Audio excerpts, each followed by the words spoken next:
finale of Talk Time with Timbagazi Milis. I welcome you guys this evening. I'm sitting with two great friends of mine that I met in a new journey and walk of life for myself. I introduce to you Ria and Sean. I was waiting for that. I'm like, okay, girl.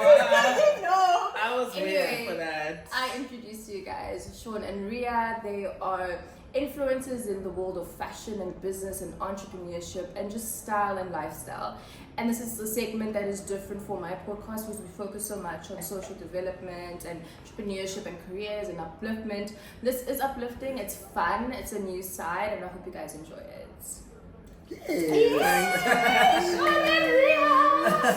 After so many months and years of planning. Yeah, it took a while to get here, but now we're here. We're finally here. How are you guys? Timing? Amen. How are you guys? I'm fabulous, darling. And you? Your voice? I'm fabulous. I'm fabulous. I'm fabulous, darling. How are you, Ria? I'm doing good. How are you doing, babes? I'm good. I'm fine. I'm happy about, entering the new year. So, wow, so much grace and so much excitement. Yes. I'm just blessed. Yeah. Okay. And full preacher, na. Wanna preacher? No, that's na. Of course, because you're like a natural, what would I call it? Like a confidant friend. Ria will literally, me and Ria will send each other scriptures or like we'd like share words of motivation about life and things like that. So Ria's definitely, he might be very out there and like bold and brave, but he's he's like a lundi. Yeah, he's very much like not lundi. Maybe vocally, yes. Yeah, but no, yeah.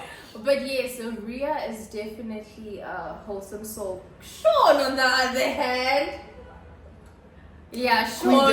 Queendomness. Anyway, let's get straight into it. Both of you, question I want to ask you guys: why the love of fashion? What made you fall in love? Who inspired you around fashion? Was it your mom? Was it a celebrity? Was it an aunt? What made you guys love fashion? Anyone can go first. You're older. You're older. Go first. You're born first, so go on. All right, okay. I can take this one. It's an easy one. For me, it's like asking a kid who was born in, governance or presidency, something like that. Yeah. How they chose it. I didn't choose it. It chose me. I was born in a house where we all used to dress up. It was sort of mandatory. Yes, mandatory. My mom taught me styling from a very young age. I remember during the times of 1999, I was wearing a vest, a tank top inside, and a shirt on top opened. And I was going to church. My aunt in church. In a vest? Yeah, so you opened. It was a trend at the time. Yeah. I was like 2 years old. Tell you his age. Yeah. I'm joking. But yeah, I think more than anything, I draw my inspiration, my fashion from my mom.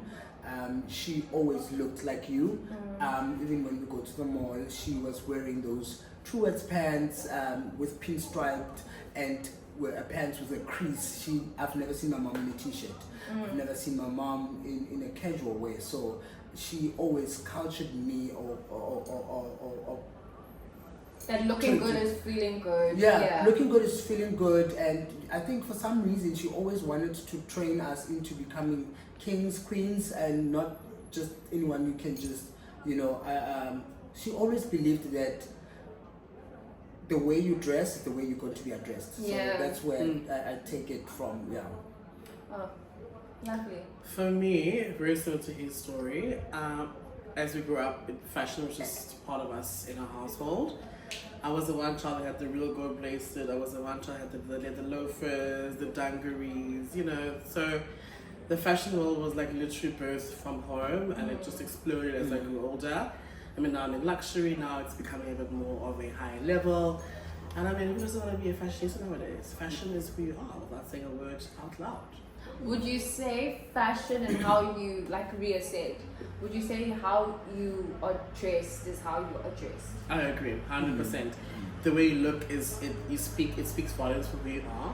If you go into a room and you look a specific way, you are perceived way more than you should be sounding. Yeah. We consume things with our mind and our visually before we can actually get it into us. So visually consuming your look is how I can process who you are as a person. Yeah. How you Carry yourself, how you carry yourself, yeah. how you want to be addressed, your mental capacity, where you go with your life as well. If you look like a mess, you are a mess. If you look like me, you're going very far in life. I have an argument. What about the fake it till you make it life? What about the fake designer that looks really real? And then wear it, but then you're faking it till you make it, but you're going home and you're eating sardines and bread every day just because you want to keep up with the image. What about that? People are doing that, so we need to talk about that. People are doing that. But also, I mean, for, living a luxury lifestyle can either be a facade or it can be a real life thing. Okay? So if you're gonna fake it to make it, for how long are you gonna fake it to? But that's the question. For how long are you going to? But it's very evident, you can see it. It comes out very naturally to those of us who in a real manner. For me, I'd say there's a thin line because there is there's a thin line really in a sense that there is what we call faking it, which means it's not you authentically, and there is you trying to scream or to project to your world or to your universe or to attract a certain group of people, whether you're speaking to a client, whether you're speaking to, because there's people who might not be faking it through clothes. I know people who would like hire a Porsche to make a business deal because you want to say to the client, the million that I am proposing won't be my first million because outside I have a Porsche. Do you understand what I mean? So it's not even necessarily faking it. It's you are speaking to who you are becoming, and that is with other people they speak to that through buying those fake clothes and whatever. And I know for a fact there was a time in my life where I wore Marc Jacobs sunglasses. They were not real; they were replicas. But I felt so good because they were replicas of a higher grade or whatever the case might be. And when I bought that, it evoked inside of me the luxury person that I wanted to become. And guess what? A few years later, I was working in luxury.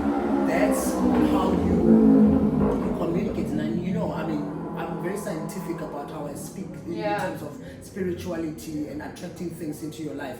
So it is. That's why I said there is a thin line. Yeah, there's a fine line between when you're faking something and when you are attracting something. So when you're attracting something, is you start to step and to walk into it before you actually become really that person. Yeah, and I mean, adding to that as well, when I started my career, I met my mentor. My mentor told me he used to work for Vodacom, and he was working in a call center. Sorry, I'm mentioning a lot of brands. No, it's fine. It's fine. But like he was working at a call center for a service provider. And because someone thought, most gay people dress up well and all of that, someone asked him, "What do you do for a living?" He was invited at a fashion show. He could have easily said, "I'm a call center agent." He said, "No, I am a fashion stylist."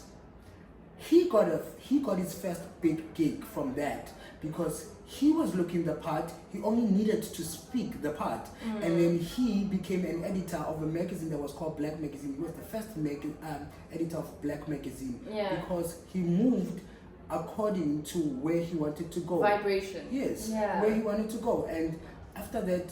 That's how I started my career in fashion, in the fashion industry. I also used to call myself a fashion stylist. Yeah, I feel like also for my personal experiences, you need to speak it into life. Whatever you vision, whatever you want, you really need to like speak it, talk about it, and like walk in it. But I don't believe in overdoing things to validate certain things to society and people. I think there's a thin line between me saying that I'm confident, I'm gonna look good, dress good. Listen here, I could be wearing Shein from head to toe, but because I'm wearing it, you wouldn't know that. Do you understand what I mean? So you need to also be able to have confidence, I'd say, very important, with what you have and make it work and polish it. You understand what I mean? If your shoes need polish, buy polish for like 30 rand and polish them, and then they'll look like a good loafer. But use the resources. I think it's important because we might be coming here and sitting from a place of privilege and speaking about certain things, but there's someone else watching and they might feel the pressure. Oh, now I need to get a replica. No, look good with what you can. I think it starts there. Make it work for you. Whatever it is. It could be like the cheapest brand, not naming any brands, entry-level brands or fast fashion brands. Sorry, but like you can make yourself look like where you're going. Yes. Do you guys think confidence plays a huge role in who you're becoming? Because for me, let me tell you guys a story. I feel like I used to struggle with confidence. I know it's very, very odd. I'm joking.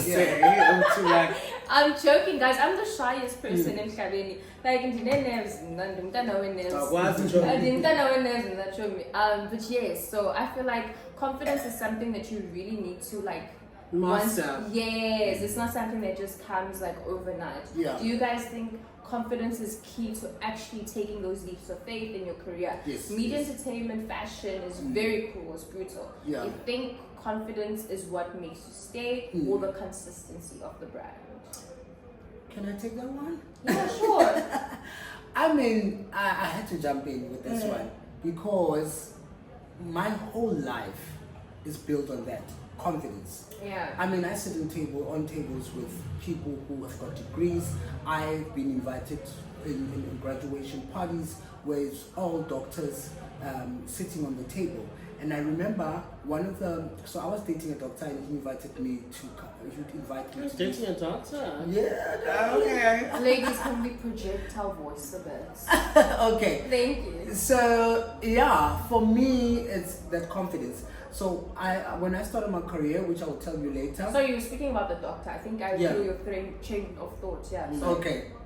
So he used to invite me to his work events, graduations, because I mean, they start entry-level doctors, and as they grow, they keep on graduating. So he continuously would invite me to join them on a table.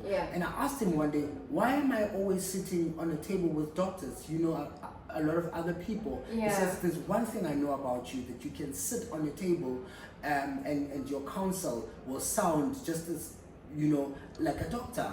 So I said, so I have the confidence, sorry to blame my own horn, but it was built, and I think that's where my career also stems from. Confidence. It was built from the taxi ranks, it was built from when I was working in all of that. Is where I think even tomorrow, I don't have that degree, but I know I just need my confidence. And that's why I never really apply online with jobs and things. I want someone to see me, because when they see me, you're the package. The confidence is what will, sell me better.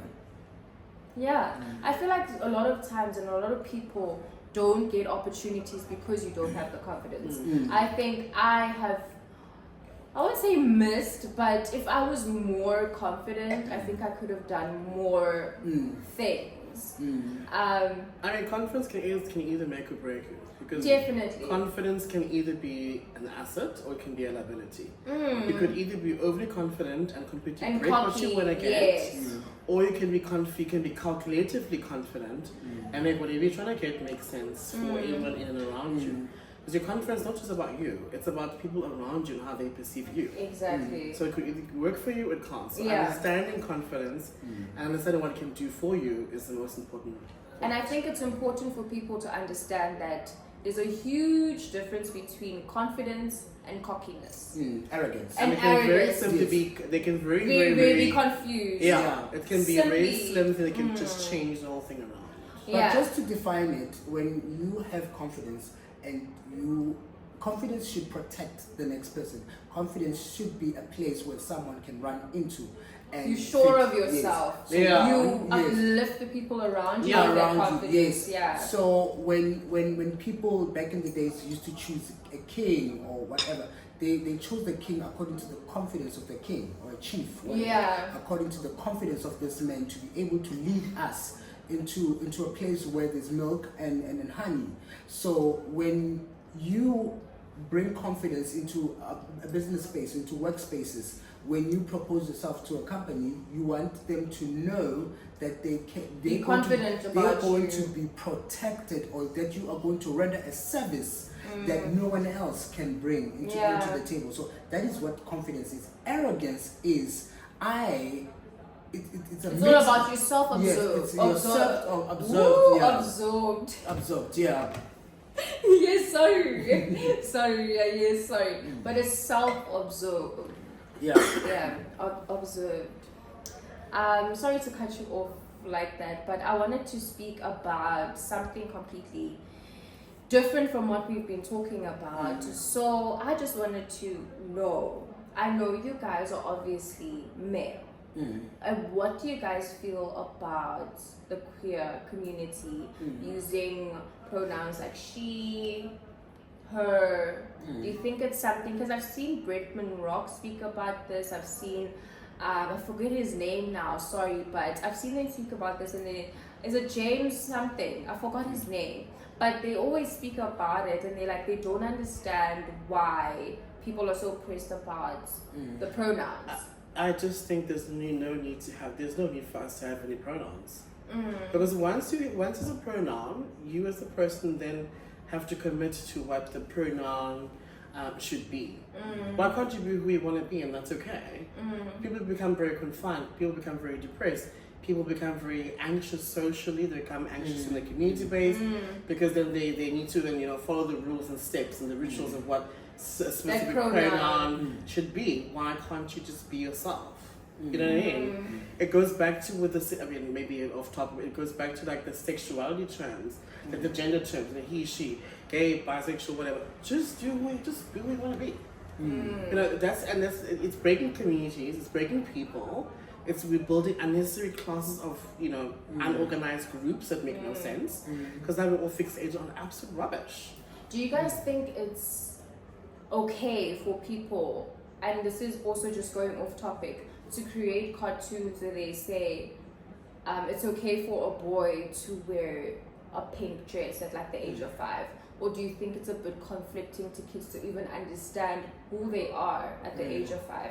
I'd say my opinion about it, I don't think it's okay. I think we should allow, like you say, allow kids to be kids. When they're old enough to understand who they are, what their body is, etc., then they'll decide. And I'm all for pro-choice. Decide who you want to be. No one can tell you. No one can tell you, oh, you're lying, you're not lesbian, or you're not gay, or you're not straight. No one can tell you that. It's your personal feeling, it's your personal growth, your journey. No one is a part of that journey. But I don't think we should have cartoons and all of these things that kind of want to shift and change little girls or little boys. I don't know if you guys... No, I get it. Yeah. I think it's quite odd that they have that. Yeah, they do have that. It is a bit confusing to an individual who's just been introduced like 5 into years. a whole new world. Yeah. You're 5 years old. What do you know? What do you understand? It's easier. I think it is better rather. We use the word better to obviously show them how a male from that age looks like versus a female. Then they can decide at a later stage to say, okay, actually, cool. This is what I identify with. This is what I. Yeah. Then for them to be in taught at like grade 1. In a dress. I think also, we grow up in very different communities. Right? A certain community will be like, okay, that's completely okay. Okay, yeah. Versus a specific community where they see it as a huge decline, and now we're inflicting what the child should be thinking. Something is completely wrong because of that situation. The child's not strong enough, or he doesn't have enough access to be in control of what their mind should be, because they're being indoctrinated by what their parents say, their friends say, the community base. So that's where the problem starts. The child can't freely, engage and express and accept what is going on because of what their community is all about. I can talk about it in a personal perspective. We'll get there later. But I know exactly what you're saying. It's completely wrong, but it won't make sense because we grew up in different standards and ways where certain things that are wrong are right and right are wrong, and then it's because of what you think and what your neighbor thinks. Yeah. So it affects the household like that. Quick one, last question about this. Would you guys be okay if your kids were lesbian or gay? Do you care? You don't care? What do you think? The world is so cruel, and kids are obviously, if your child is like your pride possession, right? Yeah, of course. So how do you guys want to protect them maybe from certain things? How would you guys navigate having a lesbian daughter or a gay son? Honestly, I think all men are gay. Thank you. So sorry. I was about to say Yeah. that. No comment. Okay, you know what? Let me Yeah. cut you off, let me cut. I don't think everyone is every man's gay. I just think that everyone on earth is human beings. We've all had that idea of I want to test. No.